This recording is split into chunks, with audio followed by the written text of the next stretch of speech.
Hello everyone, this is a video we are gonna talk about the bubble sort and how improve it with a theory and a code that will operate it in some way in some of its inefficient cases. The one that is talking to you right now is Juan Pablo Cárdenas, me, and we have also Jefferson Rodriguez and Boyne Farid Moreno. Knowing this, let's start. Let's start with the logic of the bubble sort. The logic is most likely that compare the first data and the data next to him. If the first data is bigger, it's going to make a change. This is going to happen being the second, the third data until it reach to compare a data that is bigger to him, so it's going to stop that iteration, we can say. And then it's going to do a second iteration that it will ask another data that it will be most likely to take the first position to make the same process until it finds a bigger data than him. So this is going to happen until it's in order. This is most likely the logic of the bubble sort. Now that we know about the logic of the bubble sort, let's talk about its lacks of capacity and quality in some cases. Due to the way of work of the bubble sort, it has a constant when we talk about comparisons. This constant is the equation that we can see here, where n is the number of elements to be sorted. With this, we can show a problem now, and is that the quantity of comparisons is too big, and in some cases where there is a lot of data in a vector, this is highly inefficient. So having this, we are gonna talk about how we are going to resolve this problem. Okay, now we have our problem. Now we need our solution, and for this we are going to make a code that is using the mechanic of the bubble sort, making comparisons, but not in the same way. We're going to divide the bubble sort in two phases for this. First, we're going to have the leftmost value, in this case 9, and the rightmost value, that is 4. Now that we have those values, we are going to compare them, and if the 9 is bigger than the 4, well, we are gonna change them. This is going to happen in all the cases. The leftmost value min plus 1 and the rightmost value minus 1 if we talk in code forms with the list. This is going to happen until we reach the center. So having this, we are going to have most likely the first vector that is shown in this graphic. Now that we have the lower numbers on the left and the higher numbers in the right, we are going to make normal bubble sort, but with some changes. Seeing this, we are going to use bubble sort from the left, but until it reaches the middle, and we are going to make also most likely at the same time bubble sort from the right until it reaches the middle, because we start always the length or the position of a vector with 0. The middle most likely in the code will be to for the left to the middle bubble sort will be this center will be where ends the other bubble sort. So the fifth one we'll compare the two cases or the two positions that are most likely in the middle, but one of these is already compared in the second bubble sort. This is going to secure that if there are lower numbers or higher numbers in the what is supposed to be the higher numbers, well, this is going to pass it for avoid any problems that were to happen in the first one when it was ordering. This is going to happen until well, there is no changes in those bubble sorts, leaving 1, 2, 3, 4, 5, 6, 7, 8, 9, 10. But you will think this is most likely what reduction? Well, there is actually, because it's used for unique cases, not so accurate when we talk about the TN, but we can say that its reduction about time is an average of 40%. Having this known, we are going to change the topic and talk about the other parts of this explanation. Buenos días, mi nombre es Jefferson Rodríguez. Siguiendo con la explicación, vamos a analizar el código de Bubble Sort Mint. Lo primero es declarar una variable en el tamaño dividido entre 2. Esto nos permitirá reducir la mitad de las iteraciones. Luego tenemos un for que va desde j igual a 0 hasta min menos 1. Básicamente lo que hace es que compara la primera posición con la última posición del vector mientras j aumenta. En caso de que la primera posición sea mayor que la última posición, realiza el intercambio. Esto lo hace para realizar un preordenamiento. Luego nos vamos para el método ordenar, en el que declara una variable es igual a 0 para validar en caso de que el vector llegue a estar ordenado, no realizar iteraciones adicionales. Si se realizó un intercambio, S pasa a ser igual a 0. Si S llega al final siendo igual a, S pasa a ser igual a 1. Si S llega al final siendo igual a 0, entonces se sale del for. Tenemos dos for que van desde 0, el primer for va desde 0 hasta min menos 1 y el segundo va hasta min menos 1 hasta min, que sería n medios. Básicamente lo que hace es que compara por izquierda y por derecha la primera posición con la segunda posición y la última posición con la penúltima posición y así sucesivamente, y realiza intercambios si es necesario. Bueno, vamos a realizar un ejemplo para entender mejor lo explicado. Suponiendo que tenemos el siguiente vector. En la primera iteración, entonces comenzamos a comparar la primera posición con la última posición. Sería 48 es mayor que 20, sí, entonces realiza el intercambio. Luego sería 15 es mayor que 5, sí, entonces realiza el intercambio. 2 es mayor que 30, no, entonces lo deja tal cual. En la segunda iteración tenemos el vector que hemos preordenado anteriormente. Entonces ahora analizamos por izquierda y por derecha, la primera posición con la segunda posición. 20 es mayor que 5, sí, entonces realiza intercambio. Ahora, en la última posición, 48 es menor que 15, no, entonces no realiza intercambio.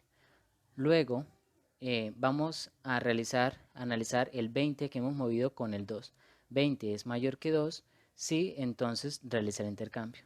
Luego, en este caso, 15 es menor que 30, sí, entonces realiza el intercambio. Y finalmente analiza los dos datos del centro. 20 es mayor que 15, sí, entonces realiza el intercambio. Bueno, en la tercera iteración nuevamente hace lo mismo, analiza la primera posición, las últimas posiciones. Entonces 5 es mayor que 2, sí, entonces realiza el intercambio.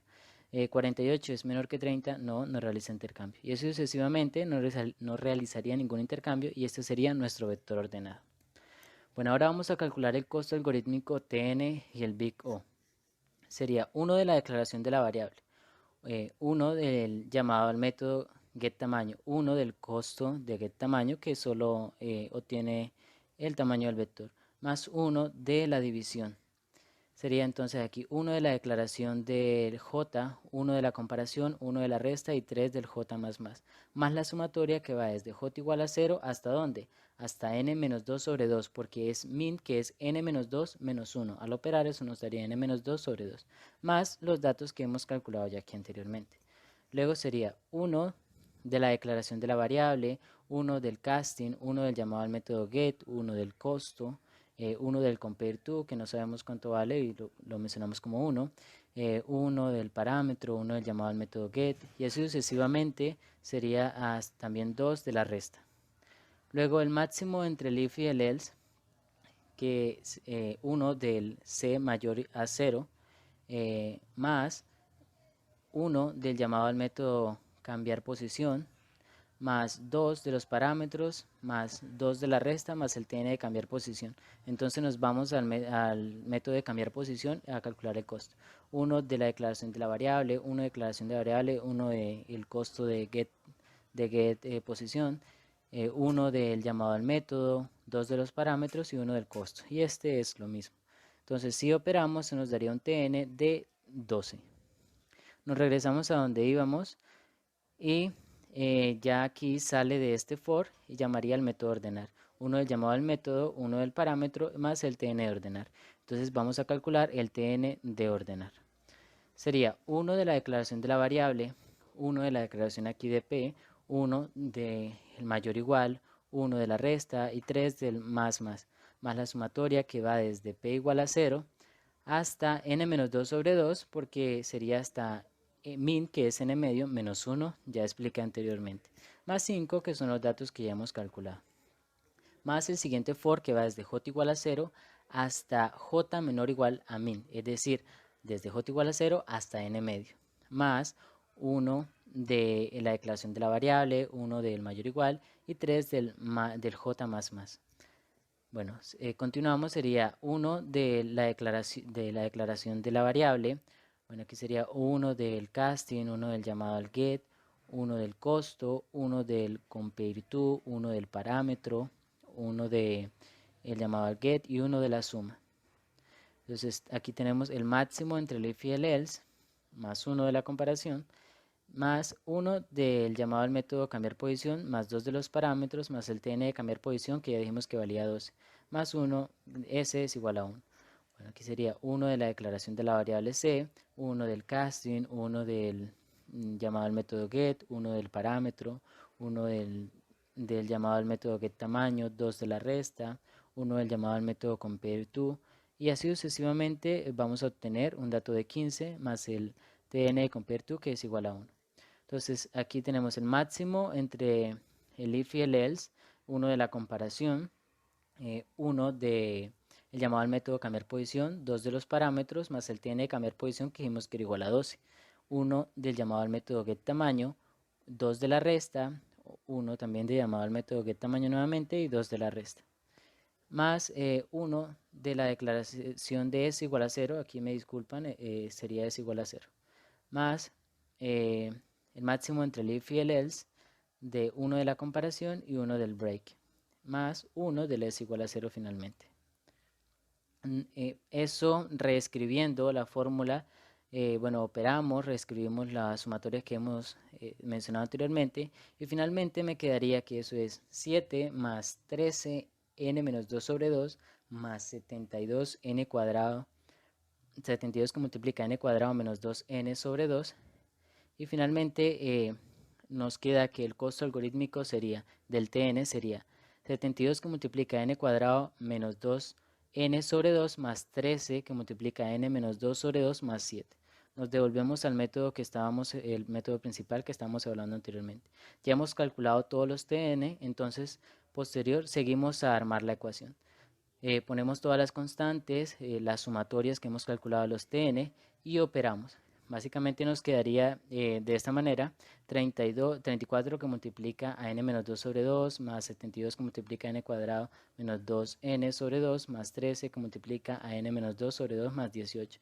Como tienen los mismos denominadores, entonces podemos operar con el mismo denominador. Sumamos los términos de arriba semejantes. Aquí podemos separar el menos 94 sobre 2. Lo operamos, eso me daría 47 y finalmente nos queda que el tdn es igual a 72 por n cuadrado menos 97n sobre 2 menos 47. Y el big O, que sería la cuota más alta, vendría siendo n cuadrado menos n. Bueno, mi nombre es Brenner Farid Moreno Era y voy a presentarle el método burbuja, el método raíz versus el método burbuja, el mejorado. Entonces, me toca explicar la interfaz y cuáles son y unas conclusiones al respecto de la comparación de estos dos métodos. Entonces voy a explicar, aquí tenemos un pantallazo de la interfaz, porque ya se la voy a explicar paso a paso. Entonces vamos al NetBeans y lo vamos a correr, que tengo aquí. Entonces vamos a correr la interfaz, un momento que corra. Aquí la tenemos. Entonces tenemos que nos pide primero el tamaño del arreglo. Tengo que colocar un arreglo de 20 posiciones. Lo genero y me muestra el arreglo de 20 posiciones. Lo ordeno y cuando lo ordeno me bota el proceso del write y el proceso del de burbuja. Nos muestra cuántas iteraciones hace el proceso write, cuántas iteraciones hace el proceso de burbuja y el tiempo y el segundo. Y para guardarlo en un PDF, para poder generar, nos pide la ruta de donde la vamos a guardar. Entonces vamos a hacer para guardarlo y generar el PDF. Yo lo voy a guardar aquí, que yo tengo un ejemplo. Tengo que guardar un ejemplo. Entonces genero el PDF y me sale que sí lo genero. Recordar que no deben tener el PDF abierto porque si no, no lo va a poder generar. Entonces es un punto a tener en cuenta. Vamos aquí, cuando sale cómo genero el PDF. Entonces aquí está. Lo primero que hace es pues genera un título, RaiSort versus burbuja SOR mejorado o mínimo. Luego me muestra el vector desordenado, luego me muestra el proceso de RAID y el proceso de burbuja. Claramente el proceso de burbuja es más largo, que en realidad sí es más largo. Hace 80 iteraciones, pero pues aquí lo reduzco a 4 porque sería 4 de la cantidad de los dígitos que tiene mayor número. Y acá pues es un método de burbuja pero mejorado, entonces es más reducido y hace 190 interacciones. Y pues me va a hacer el vector desordenado y los códigos de los representantes del grupo, de los participantes del grupo, de los miembros del grupo, y listo. Entonces ya le explico qué genera el PDF. Lo cierro, vamos aquí, voy a cerrar la interfaz también. Voy a PDF, el PDF es sencillo. Desde la GUI me mandó cuál es el tiempo de burbuja, el tiempo de raíz, el proceso de burbuja y el proceso de raíz. Y ya, y pues título, él genera un título súper sencillo. Lo importante es la info. Entonces, el título de la tabla pues la genero con, creo dos celdas de la tabla. Le coloco a las dos celdas el nombre, el proceso de raíz y el proceso de burbuja, el centro, sencillo. Y le coloco color. Y para hacer el cuerpo pues ya tengo el proceso de raíz aquí y el proceso de burbuja aquí. Entonces creo dos celdas y le paso el proceso de burbuja y el proceso de raíz con un parágrafo y sale. Y así sencillo. Y el proceso, y para hacer el footer o el piso, que sería el tiempo y cuántas iteraciones hay, pues lo mismo, como ya le pasa aquí arriba cuánto es el tiempo, que sería lo que tiene en la interfaz, pues solo es colocar el string y ya centrarlo.